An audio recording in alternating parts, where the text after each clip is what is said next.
welcome to the Well Workplaces show. Karen, how are you? I'm doing great. Glad to be here.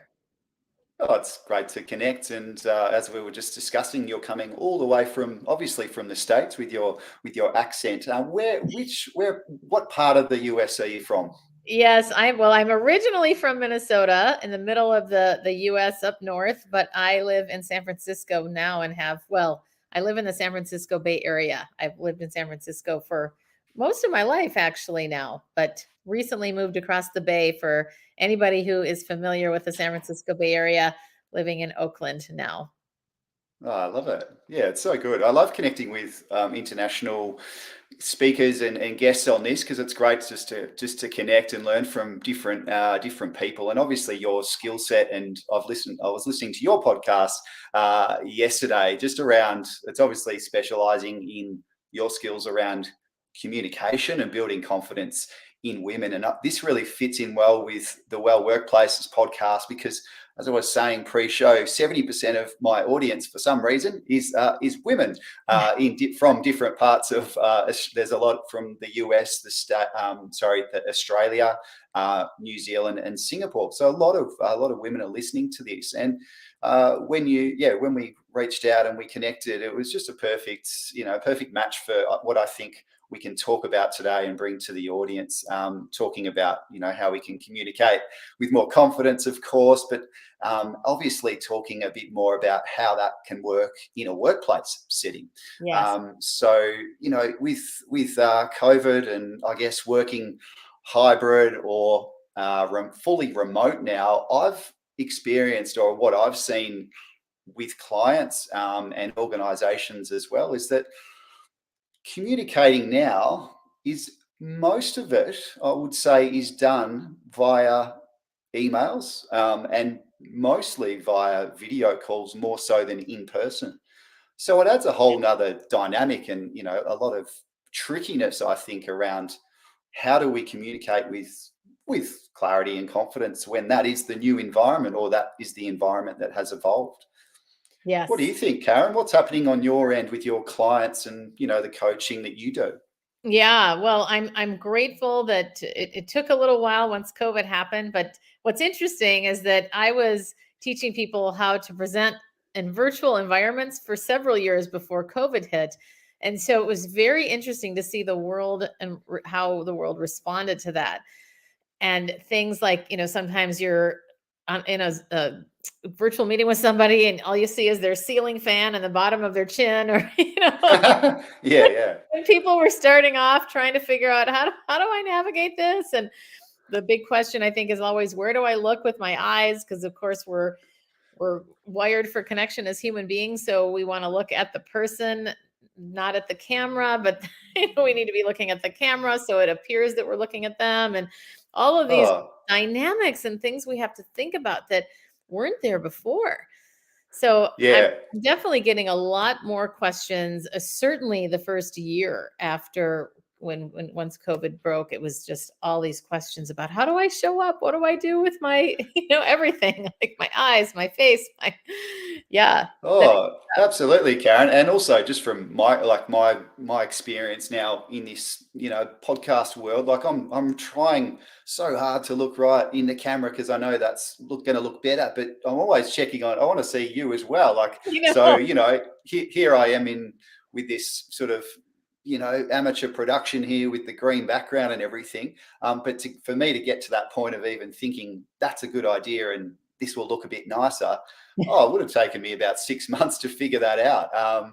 So yeah, yeah, what a crazy ride overall. It sounds I interesting that know. you were kind of in that virtual presenting training pre-COVID. That's cool. That's Yeah, good I timing. was very fortunate. It really served me well because for about 15 years I worked specializing in communication, presenting, and most of that was in person, but a lot of it also was webinars and things where people are specifically in meetings virtually.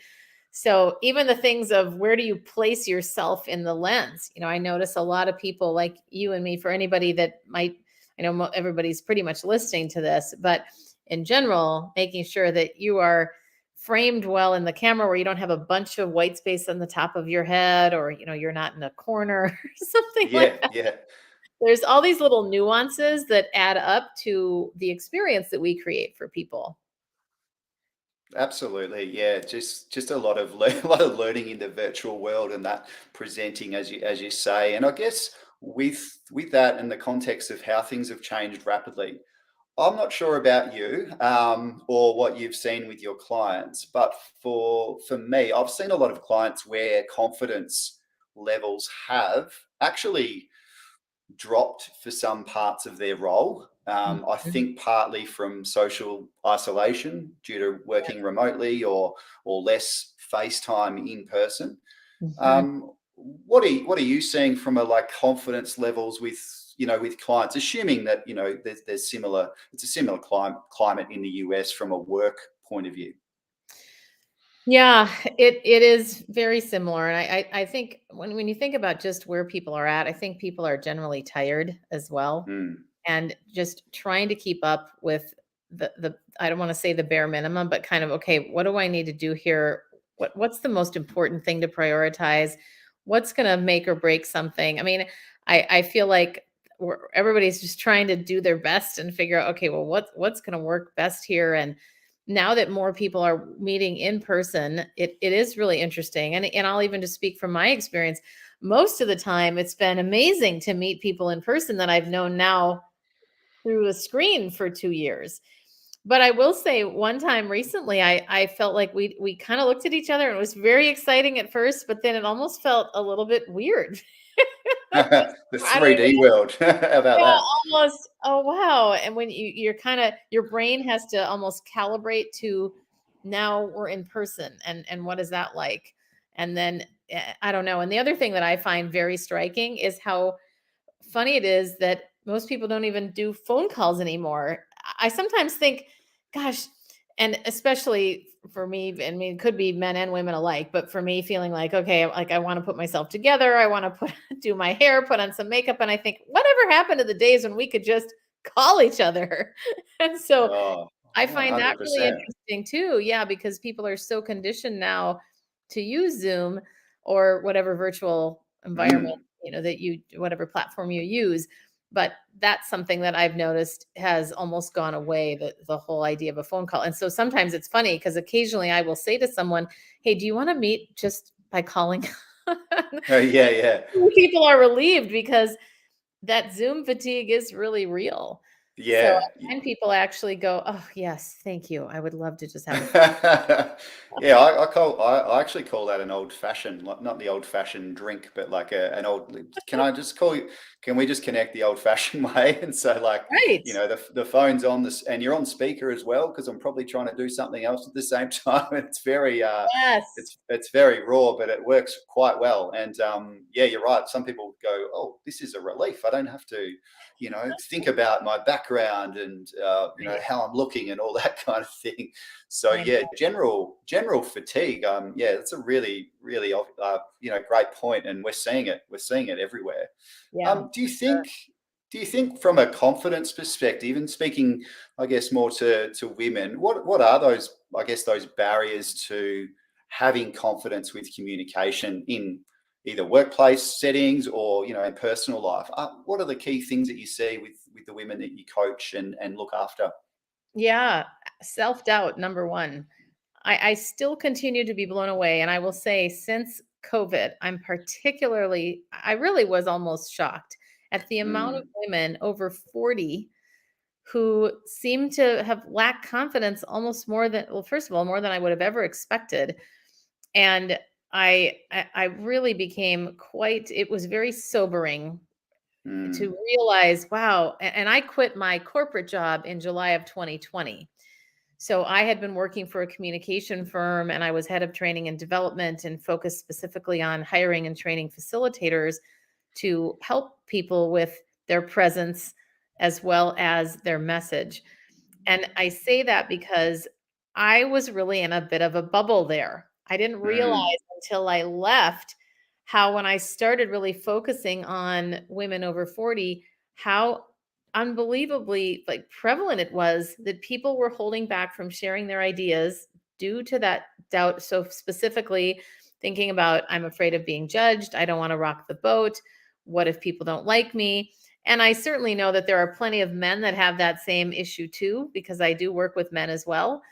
But it is quite astonishing to me how that monster self-doubt gets in Yeah. the way of us being our brilliant selves. And that was my story too. That's what caused me to write my book, Trust Your Own Voice, because for so many years I didn't trust my own voice, even though I was in a senior leadership role in the corporate world. Mm. So I do think, and then that can carry over into, you mentioned personal life as well. I was just a couple hours ago, I was on the podcast for marriages, and I Wow. normally do business talks, but it's really interesting. The more we talked about it, the more I thought, wow, one of the biggest challenges I see in business is people don't make direct asks of others.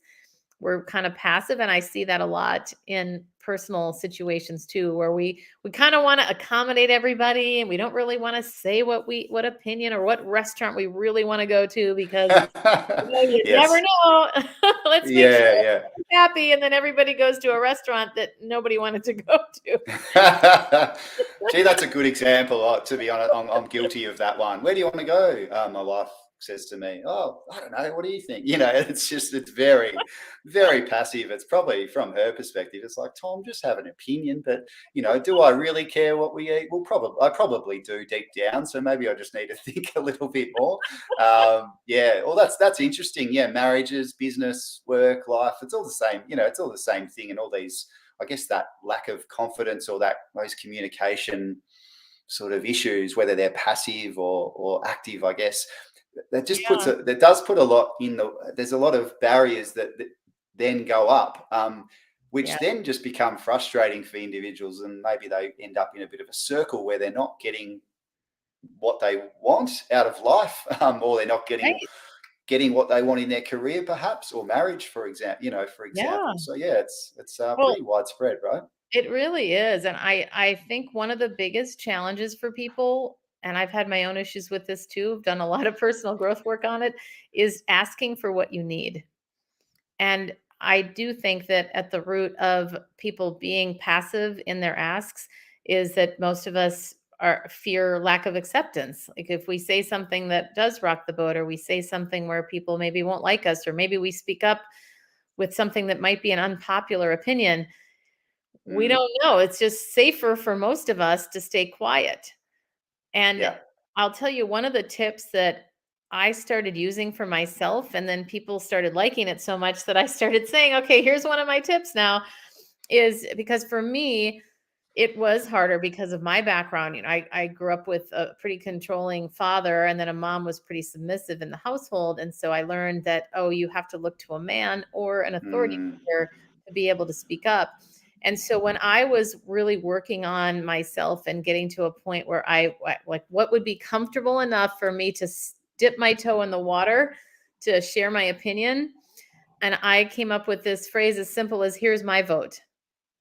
mm, And by saying that, I like it because it's diplomatic. You're still being clear that this is your vote, but you're not coming in hot with like, this is my opinion or this is what we need to do. You're just simply saying, here's my vote. And then you can let the chips fall where they may. And when I first started doing it, nobody died, nobody hated me. I kept yes. my job. Yeah. I like that one because there's always that scenario, let's say, where you're in a team meeting, whether that's virtual, in person, doesn't matter. But there's that point in the meeting where there's a wrapping up that occurs, or there's an action plan that comes together. And if you're one of those people that's like, I should have, I've got an opinion, but I'll just let this go, or I won't say anything. And then suddenly you're, out of the meeting waving goodbye, and you didn't really say what you wanted to say, or didn't contribute. It probably doesn't look very good as well from a, are you contributing perspective, but also that feeling of like leaving the room with your opinion still in your pocket. It's probably a bit Exactly. disheartening, right? Oh, and that happened to me for so long. And I can almost get emotional just thinking about that, because there were so many times when I would have an idea, but then I would be afraid. I was a little intimidated by my boss at the time. And she always told me, speak up more. But I would still be a little bit afraid to do that sometimes. And it's amazing how I would then think, okay, now I'm going to do it. But then the moment had passed and then it was pointless to bring it up. And I would have looked worse Yeah, yeah, yeah. because it Send was, an email after the meeting. No, no, joking. Um, yeah, but seriously, we've got to seize those moments when we get them. Do you think that that delay in response, perhaps where there's, maybe that person that's also, not happy to speak up or missing the moment, perhaps they're a little bit more introverted. Is that the trend that you see with your clients? Is it an introversion versus an extroverted type thing, or is it mainly confidence? I would probably hierarchically put confidence at the top due to a lack or Mm, due to the self-doubt component. But I do think that it is an important factor to consider. And the reason why I can personally speak from this is that I am a total extrovert. And and yet I still felt like, oh, I don't know if I should do that, if I should say that. And of course, introverts are going to be more inclined to stay quiet and it's definitely a factor, but I would say I think it has more to do with the confidence component. yes, yeah.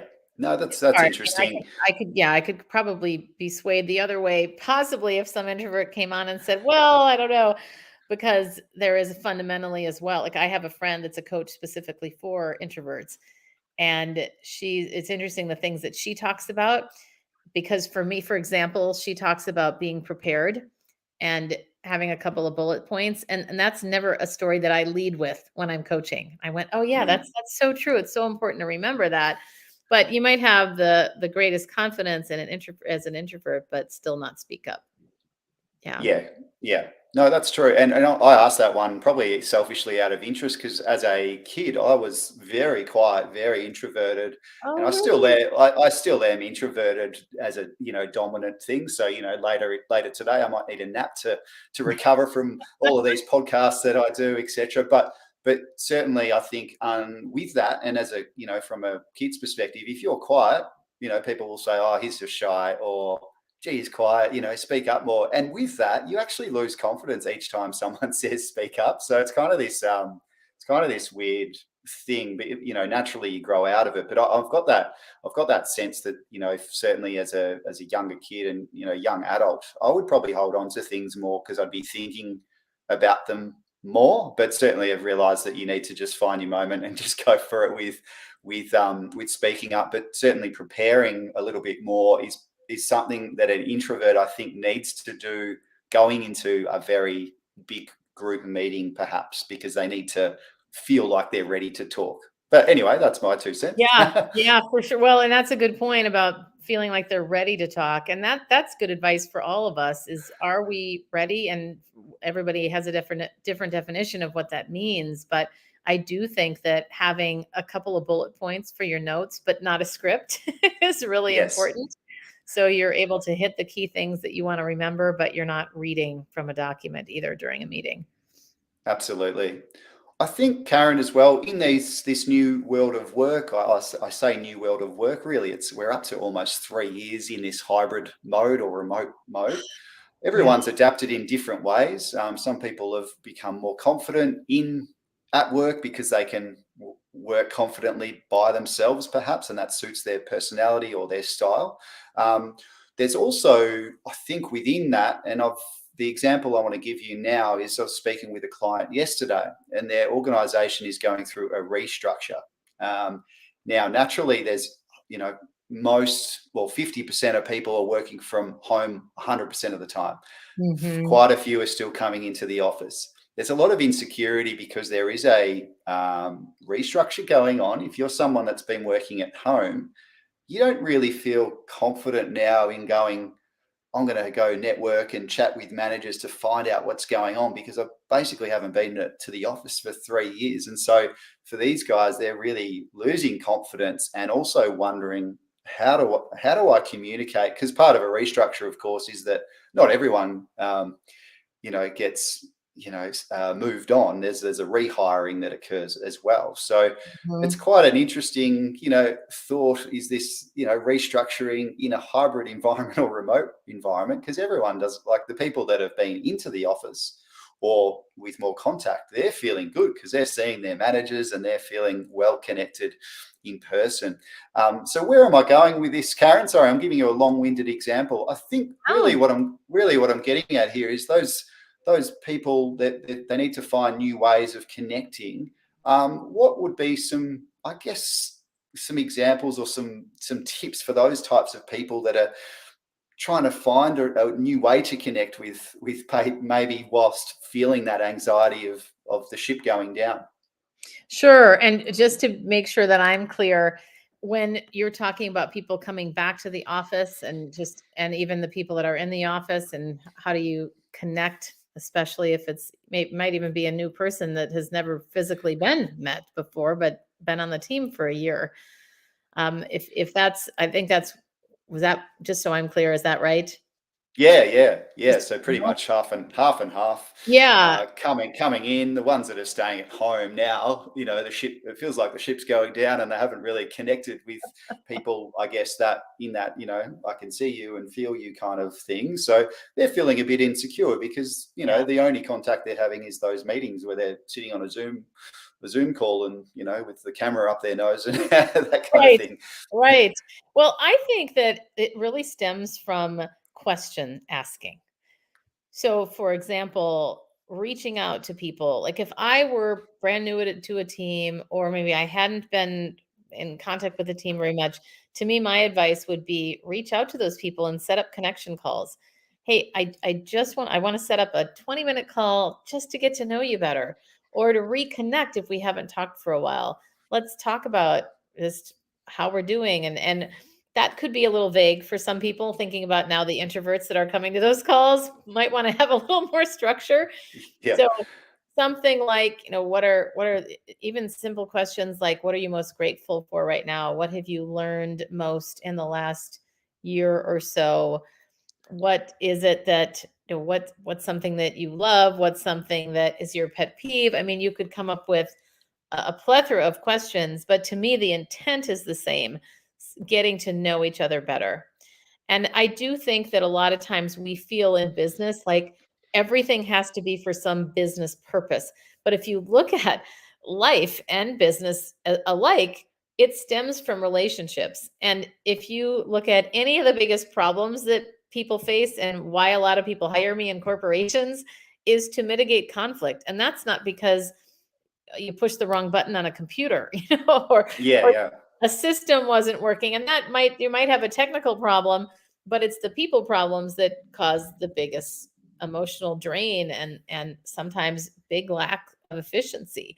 So to me, that's the thing that I would say at the most is being intentional about building relationships, because that's really it. Thing you think about it, people do business and they want to work with people that they trust.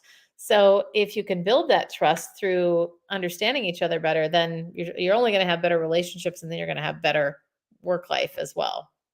So that would be my thought. Absolutely. Absolutely. Yeah. Great advice. Very sage advice. And I guess with that as well, you're going to build confidence, right? Because you've got more connections and better Yes. relationships through Yes. that process. Karen, a lot of the time with speaking and communicating, and I'm probably one of the worst at it. I will say quite a lot. I'll use words that filler type sentences very occasionally and quite often in the podcast, and afterwards they get edited out, so I sound really smart when I'm on the other side of the podcast, which is edited by one of our staff, Alice, who does a good job at that. With speaking, and I just said then again, didn't I? There's a lot of words that we use that we shouldn't use Yeah. when we speak, and because I'm speaking with you, I'm trying really hard not to use those words or use those sayings. I'm wondering if you Yes. can elaborate on what are some of the real common ones that people use that maybe doesn't help with their confidence either, by using ums and ahs, or maybe unconfident or not confident language. What are some of those? Let's talk about that. Yeah, absolutely. Well, and I know you know this, Tom. You are not alone, and I feel like it's like the I don't know if you have the carnival game over there in Australia, whack-a-mole, where Oh yeah. you hit one thing and then you hit another. Anyway, they keep popping up. So I do think that it's important to have grace for ourselves when we are practicing these things, but it is also really critical to be aware. And I continue to be quite surprised at how few people are actually aware of the words that they're saying that might be getting in their way. And we can all identify and ah pretty quickly, but I love to dive deeper into some of the more sophisticated filler words that like things that are actually words, but they get in the way. Things like, things actually, basically, so, you know. And then we get into phrases. Does that make sense? These words and phrases, or do you know what I mean? Those things can really take away from our credibility. And so that's why it's one of the ways that you can be more aware of this is really two things. One is video or audio feedback, basically the objective audio or video, and then making sure that you actually listen to it because I notice some people are willing to record themselves, but they don't listen or watch it back, which pretty much defeats the purpose. But then the other one to be more aware is to ask people that are around you.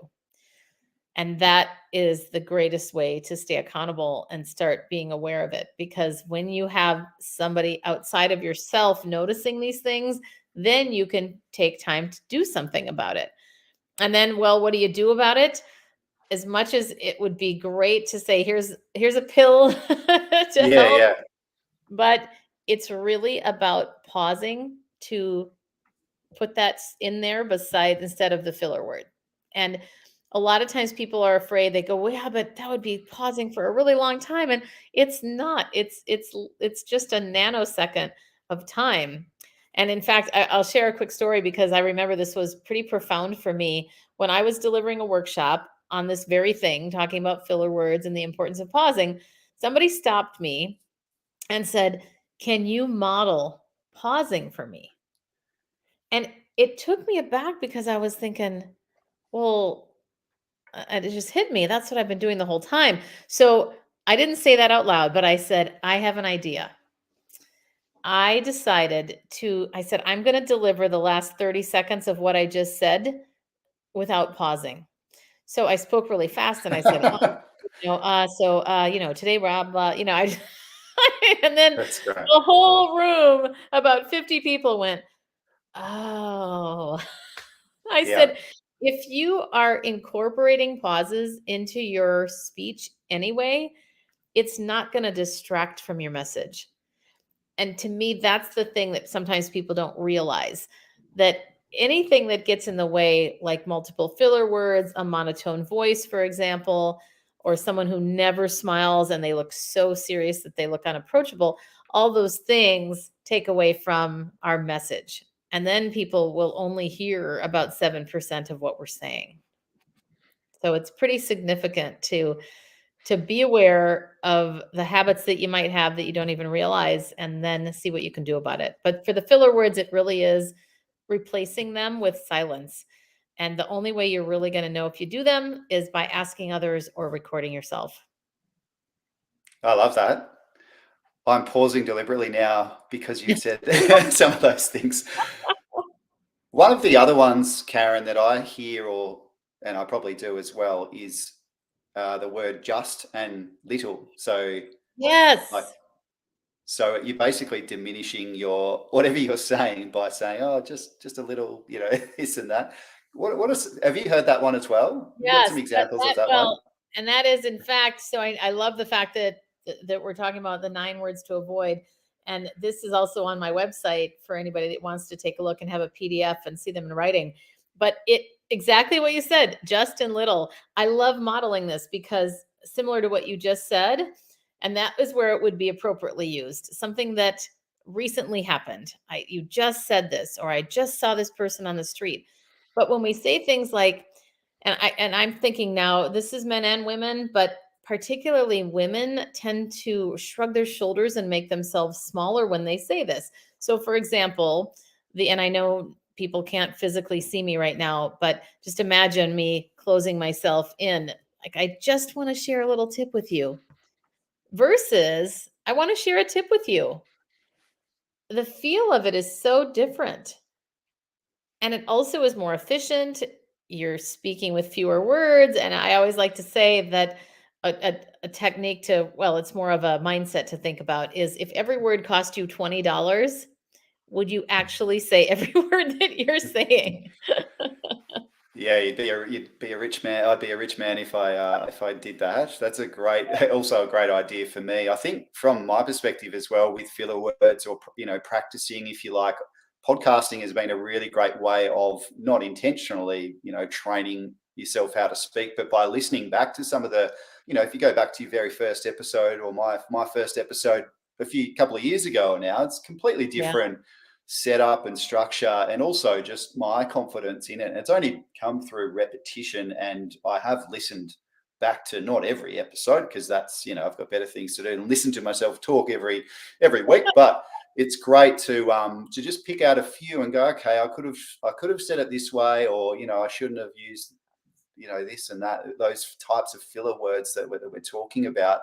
I think another one that I see, Karen, and I'll say predominantly in women, it's the apologizing. So it's, I'm Yes. sorry to interrupt, or I'm Yeah. trying to think of some examples, but Yeah, I'm it's so sorry I was so late to this meeting. I'm so sorry that I had background noise. I'm so sorry that I exist. That's really how it feels yes. sometimes. Yeah. When you hear that, it's basically sounds like, I'm sorry that I exist. You're right. It's like, Yeah. it's okay. Like, far out. We're good. Yeah. Just So keep do you want to hear rolling. a couple of tips on that one? Because Uh, I'm very passionate about that one. please give us the how to change the sorry to something else. Yeah, I mean, very tangibly replacing it with excuse me or thank you. For example, when you run into somebody at the grocery store, you don't need to say I'm sorry. I had this experience about a week ago. Three women were they didn't even bump into each other. They were in the same aisle. Nobody touched each other by accident, but it was this apologizing for being there. That's what really struck me. Oh, I'm sorry. And I said, you don't need to apologize. But we just do it without thinking. So my suggestion would be in that kind of situation, train yourself to say, excuse me, if you even needed to. I do think it's important to acknowledge that there is a time and a place to apologize. I do think that, when you've actually wronged someone, we're not saying don't apologize when that happens. But the other one is when you're late for something, you can simply say thank you. Or, so many people apologize for not getting back quickly in email. And I think I literally just sent you that email yesterday. You don't need to say I'm sorry that you just got back the next morning. So that's something else to consider. Do you need to apologize? And I find that thank you for understanding or thank you for your patience can be much more effective. But I want to share one fun thing from a Please. mindset perspective. I love to tell people when you're first training yourself to get out of this I'm sorry, every time you catch yourself saying I'm sorry, say I'm sexy instead. I love that. That is It's such great. a fun, What a fun thing to say.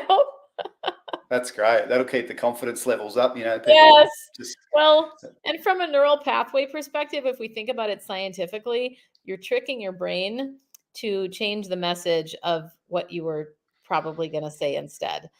And it can make you laugh. It changes up it just changes up the whole feel of it. So I find that's a fun thing especially when I get a group of women together. It's fun to bring that up. yeah, I'd love to hear that more around the workplace. That'd be great for everyone's Yeah, confidence and definitely. team morale, of course. I was gonna say for that one, make sure that you know when it's appropriate. Well, yeah. Or Keep allowed. keep a lid on it. Don't get too excited. Yeah, totally. I think Australia is in a much better place, more as far as laid back compared to some of our rigidity here. Yeah, I don't think there would be a lawsuit or anything to worry about Right. dropping that around, but probably still need to be tactful for Yeah. sure.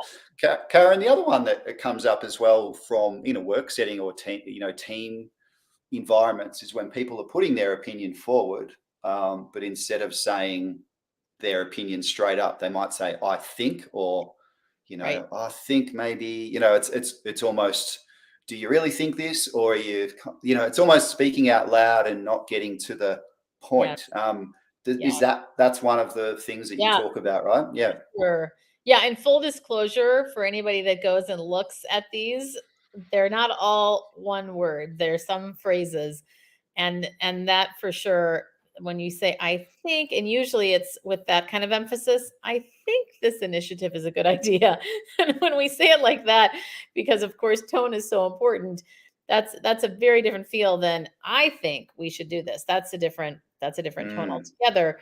But notice, even what I always tell people is, if you could say the rest of the sentence and it would be self-contained, you don't need that other piece, like I believe or I think. It's most of us have a harder time with being direct and being declarative. I have found that that's where that doubt comes in, where people feel like, oh, I should say I think because I'm not sure, or who am I to be saying that? That imposter syndrome might creep in there. And I do believe very specifically that when you are saying something, well, here's the way to think about it. Do you want to come across as the expert, or do you want to come across as someone that's trying to decide something? When we waver or we waffle, and that's when I think comes into that wavering, especially when it's combined with a weaker tone of voice. So, for example, if we go back to that example I said a minute ago, I think this initiative is a great idea.